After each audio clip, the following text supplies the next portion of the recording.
ਪਿਆਰੇ ਵਿਦਿਆਰਥੀਓ, ਮੇਰਾ ਨਾਮ ਸੰਦੀਪ ਸਿੰਘ ਹੈ ਅਤੇ ਮੈਂ government senior secondary school boys Sujanpur ਜ਼ਿਲ੍ਹਾ ਪਠਾਨਕੋਟ ਵਿੱਚ ਬਤੌਰ ਵੋਕੇਸ਼ਨਲ ਟ੍ਰੇਨਰ ਆਪਣੀ ਸੇਵਾ ਨਿਭਾ ਰਿਹਾ ਹਾਂ। ਮੈਂ ਅੱਜ ਜਿਹੜਾ ਟੌਪਿਕ ਤੁਹਾਡੇ ਨਾਲ ਸ਼ੇਅਰ ਕਰਨ ਜਾ ਰਿਹਾ ਹਾਂ ਉਹ ਟੌਪਿਕ 9th ਕਲਾਸ ਦੀ ਬੁੱਕ ਰਿਟੇਲ ਦੀ ਬੁੱਕ ਵਿੱਚੋਂ ਲਿਆ ਗਿਆ ਹੈ। ਇਹ ਟੌਪਿਕ ਦੂਸਰੀ ਯੂਨਿਟ ਦੇ ਚੌਥੇ ਸੈਸ਼ਨ ਵਿੱਚੋਂ ਲਿਆ ਗਿਆ ਹੈ। ਜੋ ਅੱਜ ਅਸੀਂ ਟੌਪਿਕ ਪੜ੍ਹਨ ਜਾ ਰਹੇ ਹਾਂ ਉਸ ਦਾ ਨਾਮ ਹੈ ਪ੍ਰਿੰਸੀਪਲ ਆਫ ਕਮਿਊਨੀਕੇਸ਼ਨ, ਸੰਚਾਰ ਦੇ ਸਿਧਾਂਤ। ਪਿਆਰੇ ਬੱਚਿਓ, ਸੰਚਾਰ ਦੇ ਸਿਧਾਂਤ ਪੜ੍ਹਨ ਤੋਂ ਪਹਿਲਾਂ ਸਾਡੇ ਲਈ ਇਹ ਜਾਣਨਾ ਜ਼ਰੂਰੀ ਹੈ ਕਿ ਸੰਚਾਰ ਹੁੰਦਾ ਕੀ ਹੈ। ਸੰਚਾਰ ਨੂੰ ਅਸੀਂ ਇੰਗਲਿਸ਼ ਵਿੱਚ ਕਮਿਊਨੀਕੇਸ਼ਨ ਕਹਿੰਦੇ ਹਾਂ। ਆਓ ਇੱਕ ਨਜ਼ਰ ਪਾਈਏ ਕਮਿਊਨੀਕੇਸ਼ਨ ਯਾਨੀ ਕਿ ਸੰਚਾਰ ਦੀ ਪਰਿਭਾਸ਼ਾ ਉੱਪਰ। ਇੱਕ ਵਿਅਕਤੀ ਜਾਂ ਜਗ੍ਹਾ ਤੋਂ ਦੂਸਰੇ ਵਿਅਕਤੀ ਜਾਂ ਜਗ੍ਹਾ ਤੱਕ ਸੂਚਨਾ, ਖਿਆਲ, ਸੰਦੇਸ਼, ਭਾਵਨਾ, ਰਾਏ, ਤੱਥ, ਵਿਚਾਰ ਆਦਿ ਨੂੰ ਭੇਜਣ ਜਾਂ ਪ੍ਰਾਪਤ ਕਰਨ ਦੀ ਪ੍ਰਕਿਰਿਆ ਨੂੰ ਸੰਚਾਰ ਕਹਿੰਦੇ ਹਨ। ਇੱਕ ਪ੍ਰਭਾਵਸ਼ਾਲੀ ਸੰਚਾਰ ਵਿੱਚ 20% ਉਹ ਹੁੰਦਾ ਹੈ ਜੋ ਤੁਸੀਂ ਜਾਣਦੇ ਹੋ ਅਤੇ 80% ਉਹ ਹੁੰਦਾ ਹੈ ਜੋ ਅਸੀਂ ਆਪਣੀ ਜਾਣਕਾਰੀ ਬਾਰੇ ਸੋਚਦੇ ਹਾਂ ਅਤੇ ਮਹਿਸੂਸ ਕਰਦੇ ਹਾਂ। ਇਹ ਸੀ ਸੰਚਾਰ ਕਿ ਸੰਚਾਰ ਕੀ ਹੁੰਦਾ ਹੈ। ਅੱਜ ਦਾ ਜਿਹੜਾ ਸਾਡਾ ਟੌਪਿਕ ਹੈ ਉਹ ਹੈ ਪ੍ਰਿੰਸੀਪਲ ਆਫ ਕਮਿਊਨੀਕੇਸ਼ਨ, ਸੰਚਾਰ ਦੇ ਸਿਧਾਂਤ। ਪਿਆਰੇ ਬੱਚਿਓ, ਸੰਚਾਰ ਦੇ 7 ਸਿਧਾਂਤ ਹਨ।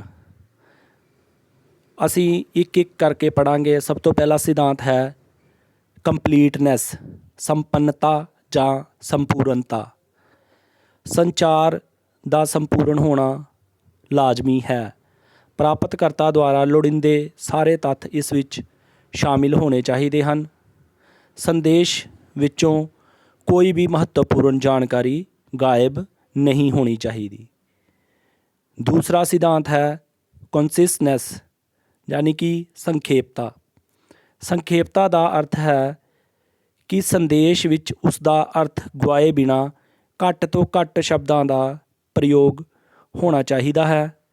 ਉਦਾਹਰਣ ਵਜੋਂ ਇਹ ਕਹਿਣਾ ਕਿ ਸ਼੍ਰੀਮਾਨ ਜੀ, ਮੈਂ ਤੁਹਾਡੇ ਧਿਆਨ ਵਿੱਚ ਲਿਆਉਣਾ ਚਾਹੁੰਦਾ ਹਾਂ ਕਿ ਸਾਡੀ ਚਾਰਦੀਵਾਰੀ ਅੰਦਰ 3 ਵਜੇ 2 ਆਦਮੀ ਦਾਖਲ ਹੋਏ ਸਨ, ਜ਼ਿਆਦਾ ਲੰਮੇਰਾ ਹੈ, ਮਤਲਬ ਬਹੁਤ ਜ਼ਿਆਦਾ ਲੰਬਾ ਹੋ ਜਾਂਦਾ ਹੈ।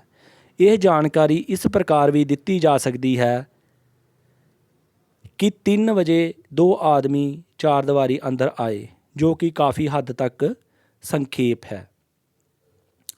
ਤੀਸਰਾ ਸਿਧਾਂਤ ਜੋ ਹੈ ਉਸ ਦਾ ਨਾਮ ਹੈ ਕੰਸੀਡਰੇਸ਼ਨ ਯਾਨੀ ਕਿ ਸੰਦਰਭਤਾ। ਸੰਦਰਭਤਾ ਦਾ ਅਰਥ ਹੈ ਕਿ ਸਰੋਤਿਆਂ ਜਾਂ ਪ੍ਰਾਪਤਕਰਤਾ ਬਾਰੇ ਜ਼ਰੂਰੀ ਜਾਣਕਾਰੀਆਂ ਜਿਵੇਂ ਕਿ ਉਹਨਾਂ ਦੀ ਮਨੋਬਿਰਤੀ, ਵਿੱਦਿਆ ਦਾ ਸਤਰ, ਦ੍ਰਿਸ਼ਟੀਕੋਣ, ਪਿਛੋਕੜ, ਭਾਵਨਾਵਾਂ ਅਤੇ ਖਾਸ ਲੋੜਾਂ ਆਦਿ ਦਾ ਧਿਆਨ ਰੱਖ ਕੇ ਉਹਨਾਂ ਨਾਲ ਸੰਚਾਰ ਕੀਤਾ ਜਾਣਾ ਚਾਹੀਦਾ ਹੈ। ਉਹਨਾਂ ਦੀ ਲੋੜ ਮੁਤਾਬਕ ਤੁਹਾਨੂੰ ਆਪਣਾ ਸੰਦੇਸ਼ ਘੜਨਾ ਚਾਹੀਦਾ ਹੈ।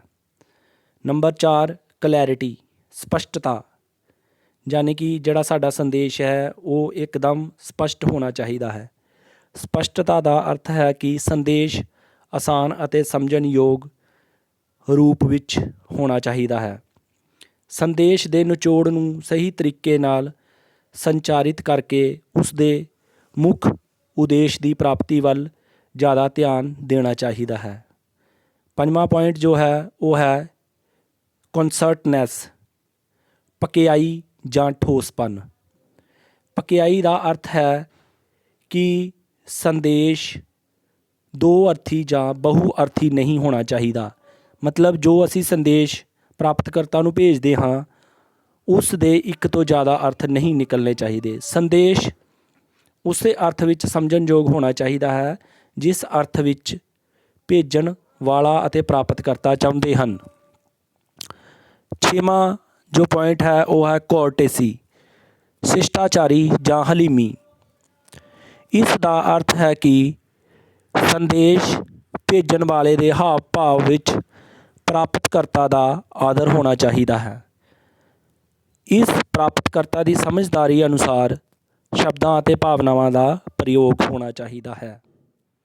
ਸਭ ਤੋਂ ਲਾਸਟ ਵਾਲਾ ਜੋ ਸਿਧਾਂਤ ਹੈ ਉਹ ਹੈ ਕਰੈਕਟਨੈਸ, ਸ਼ੁੱਧਤਾ। ਸੰਚਾਰ ਵਿੱਚ ਸ਼ੁੱਧਤਾ ਦਾ ਅਰਥ ਹੈ ਕਿ ਸੰਦੇਸ਼ ਵਿੱਚ ਵਿਆਕਰਨ ਅਤੇ ਉਚਾਰਨ ਦੀਆਂ ਤਰੁੱਟੀਆਂ ਨਹੀਂ ਹੋਣੀਆਂ ਚਾਹੀਦੀਆਂ।